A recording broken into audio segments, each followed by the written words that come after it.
Well, here we go again. Canada, Les Rouges are on the eve of yet another big match in the group. You know, 1 year ago, Jesse Marsh made a bold statement when he said Canada's goal was to win the group at the World Cup. They had never even won a point at a World Cup before, but yet here they are on the precipice of accomplishing just that.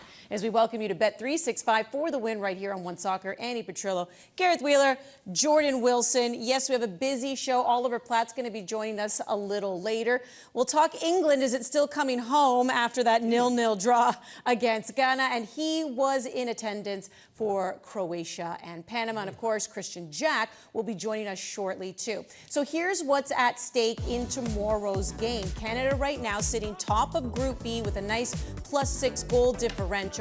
Switzerland is ranked 17th in the world, so they are the top team in this group. Canada ranked 29th, but with a draw and, of course, a win, Canada will finish first. The final game will be between Bosnia-Herzegovina and Qatar. Bosnia, I mean, it'd be crazy if they won and got a lot of goals, but you know what? I'm going to leave that up to Wheels to do those kinds of mathematical permutations of... You're the math guy. Yeah, you're the math guy now. But Canada right now in a very good position. So here's Jesse Marsh on the team's objective tomorrow and how it's been a plan for a while now. Staying here in Vancouver is definitely our #1 goal. Look, I said this when I took the job. I said that we had, as soon as the format of the tournament, as soon as I found that out, I said, okay, we have a clear objective. We want to win the group. 2 years ago, everybody thought I was crazy, right? That prospect at the time wouldn't be possible. But this is where I expected us to be. And especially when we drew Switzerland, we thought, okay, like, let's position ourselves to make sure that we are competing for our goal to stay in Vancouver in that last match. And so we're here, and we're going to be ready for it. Yeah, I think all of us as players and coaches have been in situations like this where a draw is enough, but I feel like the worst way to get the draw is to play for a draw. Like, I think you have to go into the match and play for a win. And then in the later stages of the match, you can use your substitutes and you can use tactics to now manage what you need out of the match. So manage the result is how I say it. So I think that we were going to start this match going into it with the mentality and the tactics to win. We're not going to be overly conservative. We're not going to be overly aggressive. We're going to be us. And I think that one of the best parts of this team is who we are is pretty well built in.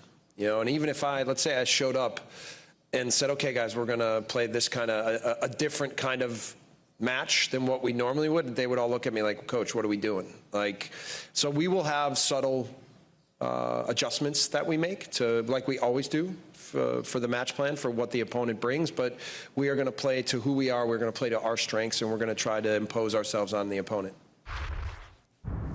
Wonder if Jonathan David was nap time for him. He was looking a little sleepy there as we go to Vancouver now and bring in Christian Jack, powered by General Mills.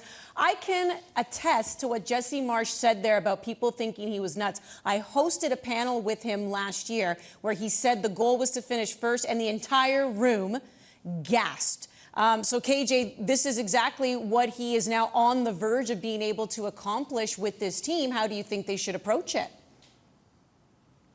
Well, the great thing that they can approach it is on the front foot and the fact that they are top of the group. You know, I climbed high today for you guys. I came to the top of Vancouver, the top of the Wall Centre, because Canada are top of the group.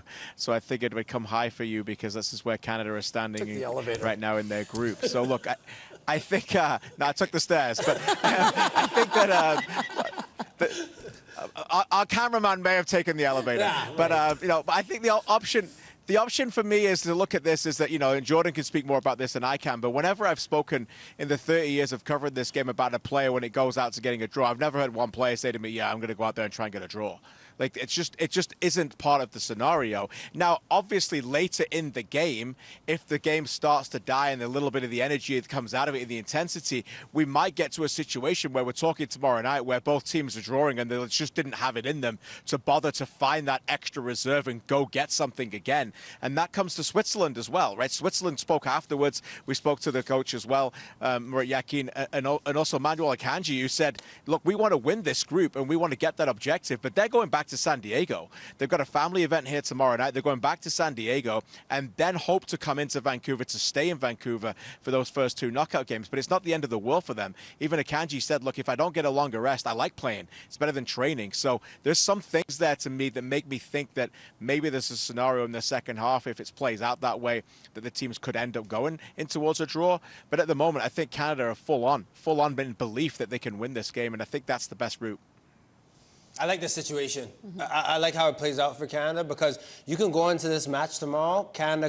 Everyone knows they're going to be front-footed. They know that they're going to be aggressors and want to be on top of things and make things difficult for Switzerland. But you can keep in the back of your mind, if you're a Canadian player, they have to come and beat us at home.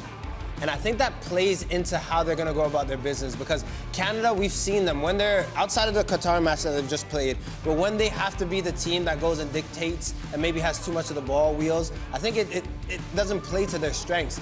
But when they're going and playing an opposition like Switzerland, who is expected to beat them, who's probably a little bit better, when there's a lot on the table, I think they can flip that energy and be like, look, come beat us here at BC Place. That was just electric a week ago. And I really think that could favor this team. But it's all about the start for me tomorrow. Because when I watched the Qatar match, albeit it was Qatar, but from the first minute, you could see this team was so lively. That's how they have to approach the game tomorrow, Wheels. Yeah, a couple things to say.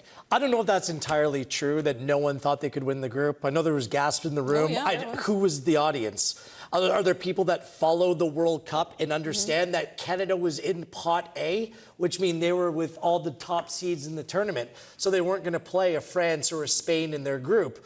Based upon the draw, this was the most easy group in World Cup history. We should not lose sight of this. So the expectation once the draw was made is that, yeah, of course, as a host nation, you should be in a position to go on and win the group. And right now, that has to be the expectation. Even for a team that's never had a World Cup It doesn't point? matter. I live in the present day. I don't live in the past. And this team and their trajectory is a top 25 team playing in a home World Cup. I mean, against this group, the expectations to win the group. Look at the 2 matches that they played thus far. The fixture list has played in their favor. They played Bosnia, an average team at home, which was more of an event. It was Canadian red and white, and they struggled throughout that game. Bosnia was running in sand by the end of it. They were completely gassed, and Canada came away with a point. It was kind of predictable. The Qatar match, the game completely spiraled out of control. Like, Qatar was down to 9 men. They had 2 touches in Canada's box the entire time. The second half resembled a glorified scrimmage, especially after the terrible injury to Ismail Kone. This is the first real test for Canada. And the question is, can they impose their will on a team that will be more comfortable dealing with the Canadian press in the Canadian way of playing? I just want to say, when Canada have played better teams in Switzerland in the past, the results have been a little bit mixed. They've lost 3 of those games. They drew 3 of them, and they only won once. And that was against the Americans, who are a better seed than Switzerland. Even if you want to go down a little bit, Australia lost to Australia. They're in the vicinity of Canada as well. They played Japan right before Jesse Marsh took over, and they're played off the field.